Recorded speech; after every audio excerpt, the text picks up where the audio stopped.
बहुत रैंडमली आया हूँ।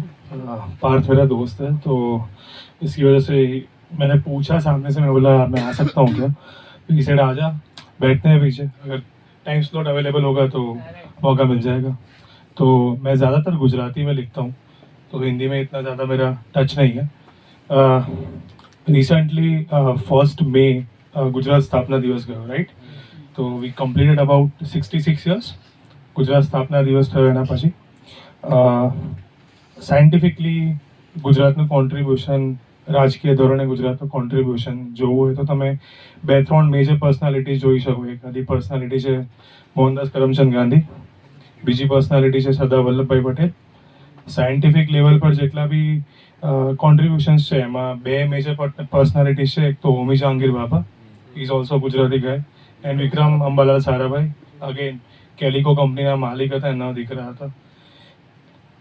એના પછી આપણે જોઈ રહ્યા હતા જેટલું ઇવેલ્યુએશન થયું આટલા વર્ષોમાં ગુજરાતનું, એમાં ફિલ્મ ઇન્ડસ્ટ્રી ક્ષેત્રે રિસન્ટલી લાલો નામની જે ફિલ્મ આવી, રાઈટ, એમાં 100 CRનો બેન્ચમાર્ક આપણે ક્રોસ કર્યો, which was a huge achievement for Gujarati industry. તો એમાં જે વાર્તા હતી એ વાર્તા પરથી મેં એક કવિતા વચ્ચે લખી હતી અને એ કવિતા આપ સમક્ષ રજૂ કરીશ. કવિતાનું શીર્ષક હતું સમજ. કે માર્ગ સહેલો મળે તો ખોટો સમજ, કે માર્ગ સહેલો મળે તો ખોટો સમજ, ને રસ્તે જો પથરા જડે તો મિત્રો સમજ. માર્ગ સહેલો મળે તો એને ખોટો સમજ, ને રસ્તે જો પથરા જડે તો મિત્રો સમજ. નિષ્ફળતા નિરાશા નિશંક આવશે પથમાં, નિષ્ફળતા નિરાશા નિશંક આવશે પથમાં. અશક્ય કશું નથી, અગળા કેવળ શબ્દો સમજ, અગળા કેવળ શબ્દો સમજ. કે મન અને બુદ્ધિની લગામ એને સોંપજે. એ મૂવીમાં જ્યારે 2 લાલો એકબીજા સાથે ભટકાય છે, એક ભગવાન ને એક ઇન્સાન, ત્યારે ભગવાન એને રસ્તો તો ખોલીને આપે છે એક વખત, પણ પછી ફરી પાછો અંદર પૂરી દે છે. કેટલા લોકોએ મૂવી જોયું છે? હા, તો યુ ગાઈઝ કેન રિલેટ એ વસ્તુ સાથે. પછી છેલ્લે છે ને એક ભીતમાં ગાબડો પાડે છે ને પછી બહાર નીકળે છે. એટલે ભગવાન કહે છે ભાઈ તું કર્મ કરીશ ને તો બહાર નીકળી શકીશ, મારી મદદની આવશ્યકતા નથી, તારે માત્ર ને માત્ર તારા પર વિશ્વાસ રાખવાનો છે કે તારી અંદર એક લાલો જીવતો છે. તો કે મન અને બુદ્ધિની લગામ એને સોંપજે, મન અને બુદ્ધિની લગામ એને સોંપજે. સારથીની શરણ શોધવા શાસ્ત્રો સમજ, સારથીની શરણ શોધવા શાસ્ત્રો સમજ. રહસ્ય ગૂઢ નહોતું કદીએ જીવન મરણનું, રહસ્ય ગૂઢ નહોતું કદીએ જીવન મરણનું. હુંથી ખુદની લડાઈ છે कोयडो समझ. कोयडो मतलब एक प्रॉब्लम होता है ना जो मैथ्स में बोलते हैं वो. तो ये एक कविता थी.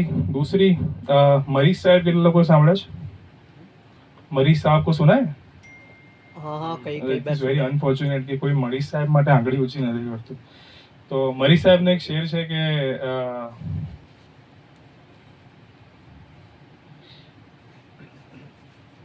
એક સેકન્ડ હું ભૂલી ગયો છું શેરનું નામ શું હતું. કે ઉચ્ચતમ તબક્કો છે મોહબ્બતનો, એ ઉચ્ચતમ તબક્કો છે મોહબ્બતનો કે બોલવું ઘણું હોય પણ શબ્દો ના નીકળે, એ બોલવું ઘણું હોય ને શબ્દો ના નીકળે. તો એક કવિતા મેં એક પ્રિયતમ માટે લખી હતી, જો તને ના મળું તો એ કવિતા તમને સંભળાવીશ.